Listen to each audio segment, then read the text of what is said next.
আসসালামু আলাইকুম রহমতুল্লাহি ওয়া বারাকাতুহু। সম্মানিত ভাই, মা ও বোনেরা, আজ আমাদের সম্মুখে অনেক মারাত্মক গুরুত্বপূর্ণ একটি আমল নিয়ে এসেছি সকলের জন্য।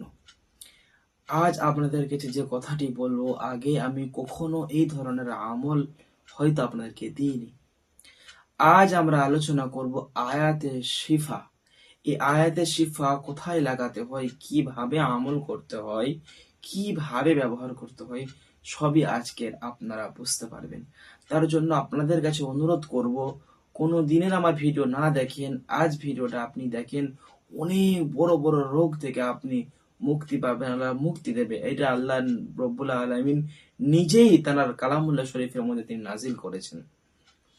সম্মানিত দর্শক ও শ্রোতা মণ্ডলী, আল্লাহ সুবহানাহু ওয়া তাআলা যে সমস্ত বান্দাদেরকে রোগ দেন এবং আল্লাহ শিফা দান করেন, এটা আমরা সকলে জানি। এখান থেকে কেউ আমরা এটাকে না বিশ্বাস করে থাকতে পারবো না, আমাদের ঈমান চলে যাবে।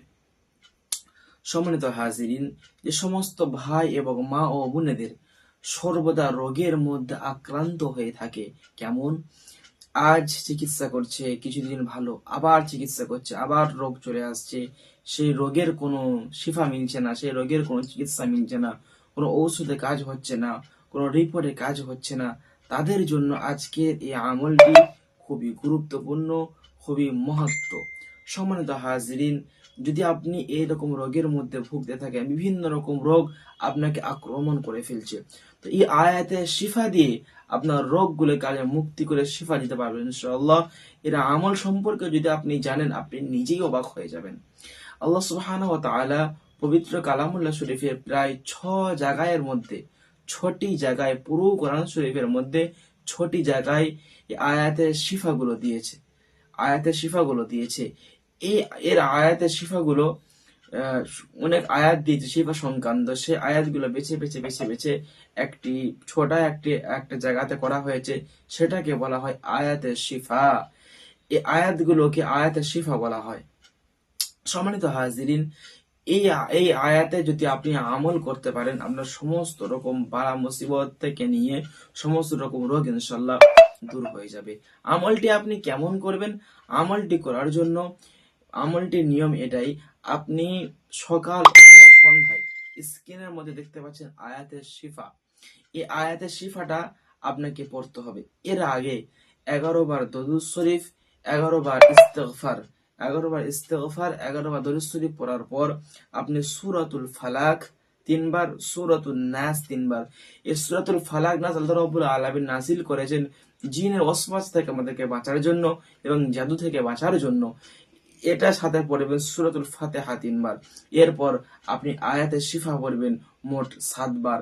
7 বার পড়ার পর ওই যে সমস্ত ব্যক্তি প্রচুর রোগের মধ্যে আক্রান্ত হয়ে আছে, তার শরীরের মধ্যে ফু দেবেন এবং এক গ্লাস পানি নিয়ে সেই পানির মধ্যে দম করে সেই রোগীকে খেতে দেবেন। যদি আপনি এই আমলটি মাত্র কটা দিন কন্টিনিউ করেন, ইনশাআল্লাহ দেখা যাবে আপনার ওই রোগী খুব তাড়াতাড়ি আল্লাহ রাব্বুল আলামিন শিফা দেবেন। অবশ্যই এটা আপনাকে মানতে হবে, রোগ দেওয়ার মালিকও যেমন আল্লাহ, রোগ শিফা দেওয়ার মালিকও আমার আল্লাহ। আল্লাহ নিজেই তার কালামুল্লাহ শরীফের মধ্যে এই শিফার জন্য আমাদেরকে আয়াত দিয়েছে, আমাদেরকে আমল দিয়েছে। আমরা যদি এই আমলগুলো করতে পারি, আল্লাহ রাব্বুল আলামিন আমাকে আপনাকে সকলকে সমস্ত রোগ থেকে শিফা দেবেন ইনশাআল্লাহ। সম্মানিত হাজিরিন, এই আমলটা আপনারা দিনে 2 বার করে করবেন। এই আমলটা আপনারা 2 বার করে করবেন। যাদের শরীর একটু সুস্থ আছে, মুখে কথা বলতে পারেন, তারা নিজেরা এই আমলটি করে আল্লাহর কাছে আপনারা সাহায্য চাইবেন। এর সাথে সাথে আপনারা শুধু আমল করলে হবে না, এর সাথে সাথে আপনাদের ঔষধে খেতে হবে। এই সংক্রান্ত একটা হাদিস রয়েছে। মা আয়েশা সিদ্দিকা রাদিয়াল্লাহু তাআলা আনহাকে নবী করিম সাল্লাল্লাহু আলাইহি সাল্লাম বললেন, আয়েশা, তুমি আমার জন্য একটু উষ্ণ গরম পানি নিয়ে আসো।